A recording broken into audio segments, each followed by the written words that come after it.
I know we are running out a little bit, just about the time right now. That's why I rushed a little bit. Listen, this is absolutely important. Yes. It's a touching part of our lives from being a minority in a country. But we all have to try and understand, whenever you're in a minority in a country, the majority of the other people are over there, whether in England, in Jamaica, in India, there'll always be racism. Racism is something the law must legislate, and they have legislated in this country. But you cannot legislate morality. What you think about racism and what you think about racism, we can never legislate that. But we have laws that we can channel the rights of human beings and humanity in regards to that. Not internationally and locally. And Canada has a human rights law, which is important. And many of us would say, and I was fortunate, I'm from Jamaica, I'm here 48 to 50 years. Why? I never saw Canada in my life, but I chose Canada because it never had a history of slavery. And most of all, there was a federal law that corrected and provincial law human rights. In the state it was a bit different because each state made their law. It's just the last couple of years, the human rights. And again, I should say this: we should thank the Black Americans for what they fought for, because the same thing they fought for is what we are fighting for as people individually and rightfully. That is us as a human being. But thank God for today, there is human rights law all around, and that will certainly help us. I don't want to say too much to take up your time, but as I said, we have about 10 minutes or 15 minutes. One second. What I would like to say is I would like question and answer to answer that to this gentleman here, please. The question is limited, don't make them very long. I appreciate We just have information as well, so if you want to look us up, and if you want to find that video that we have, it's actually posted in YouTube as well. Okay? Go ahead. What happened, I think the properties, sorry. businesses and all that. Sorry, just let it... no. Can you put back the address? Okay, sorry. Okay. What about the properties, businesses that were taken by the Indian government? Was that restituted to the people when they were free? It's actually half 50-50, like for example, in his case, they were actually given back to him, but it was basically 3 or 5 years later, right? Some of the stuff is used, you pretty much will use this already rotten. But not all returns. Not all of them, but not all of them returns. Part of it. So some of them didn't get anything. Yeah, that's and right. Some what they got is all damaged, no good anymore. And plus they have to pay the rent for storage. And very nice. You don't take it, you still have to pay. For some, it's a different situation. For my situation, for our private situation, right? We have trade business, our lodging business, restaurant business was occupied by somebody. And they take 40 years to fight on the court. And then finally we got it, we already here. So on the shoe business, we were able to climb back, and the rest of them, somebody occupied and never returned back. Go ahead. There's somebody at the back.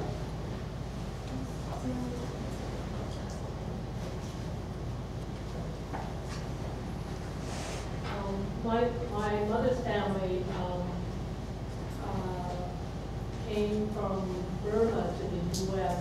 in the late 60s. I wonder, do you see a connection between a lot of the unrest and program? As you know, there was a program against Chinese in Burma. A lot of them were killed and then displaced as well. And do any of you see a connection between that and a lot of unrest in Asia around that time, starting off from, I would say, the early 60s to the late 70s, and then there was a lot of alleged CIA kind of involvement in that kind of unrest. Do you see your from my episode connected to a larger picture? yeah, from my reading from the material, because actually I was born after the 1962, so I'm not part of the group. But I just happened that my father-in-law was there, so I got myself involved. So there is the connection, but I don't want to go into too deep into because it will be. This is a big topic. That's why we do not even get involved in the discussions on the Sino-Indian War. Who did it right? Who is right? Who is wrong? Because it's a very big topic. Because both sides, if you really look at it, any war, both sides have a little bit of, responsibility as well. But both sides can say the same thing: I'm right and you're right. So it's never a good thing to talk about. We can talk about that, but that's a huge topic to talk about. So what happened is that we'll just try to keep it on the internment. I know Burma and other ones. I won't able to get into it today. Well, again, I think you got very good questions. Okay, I always ask this question myself because that's one of the reasons I'm really passionate of this cause. Again, I'm also one of the internees because our situations happened after Geneva Convention treaty was signed in 1949, second protocol. India had ratified that Geneva Convention. But why they still do that? Why the Western country let that happen? During our 5 years in internment camp, Red Cross only visited twice. There's a big questions about that. And again, one of the reasons I come to this commission, and because Shen called me the other day, I said, there's nothing to do with the Hakka. But again, I think about this. Hakka people, Hakka people have victimized lots of things what you asked. So look at Indonesia. After 1965, all the Chinese was not allowed to learn Chinese.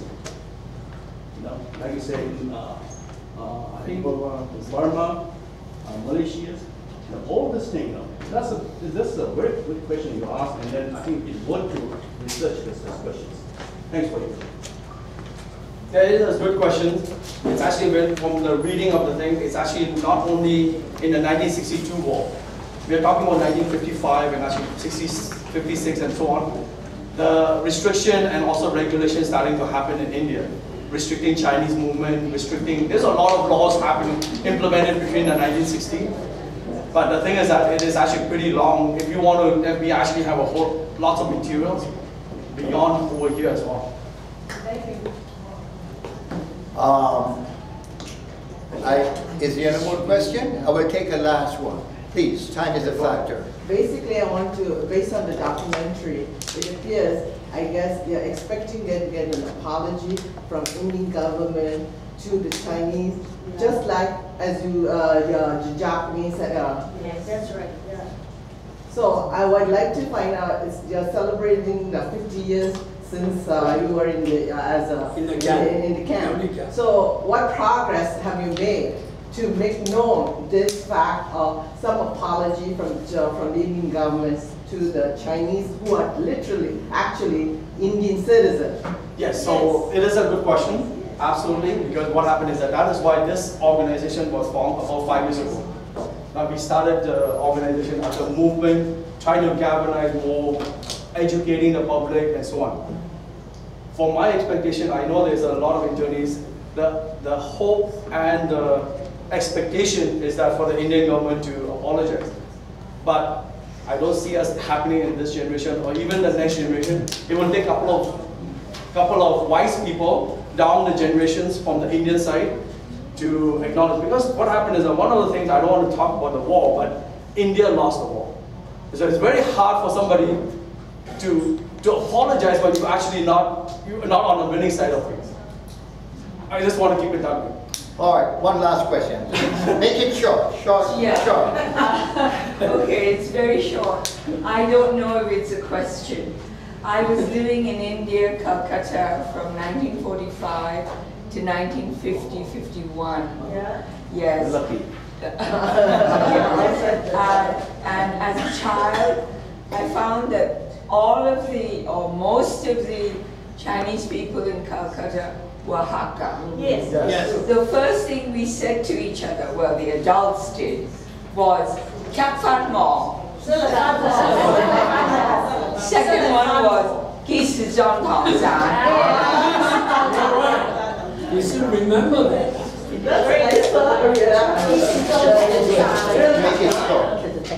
I have to make it short. But you seem to be enjoying it. Anyway, we also knew all about the tanneries and all about the Chinese population there. But I see a few young people here. Yeah. I am 73, 74. We always say, let's not deal with politics. Yes. Wrong. Politics will deal with you no matter what you say.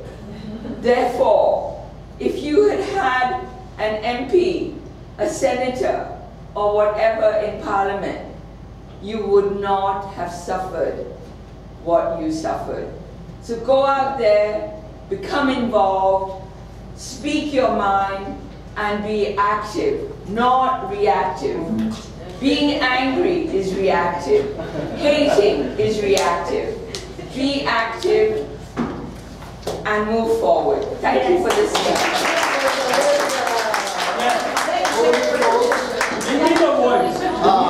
This is a Good voice. Hold on here. We must show appreciation to our speakers and what donated.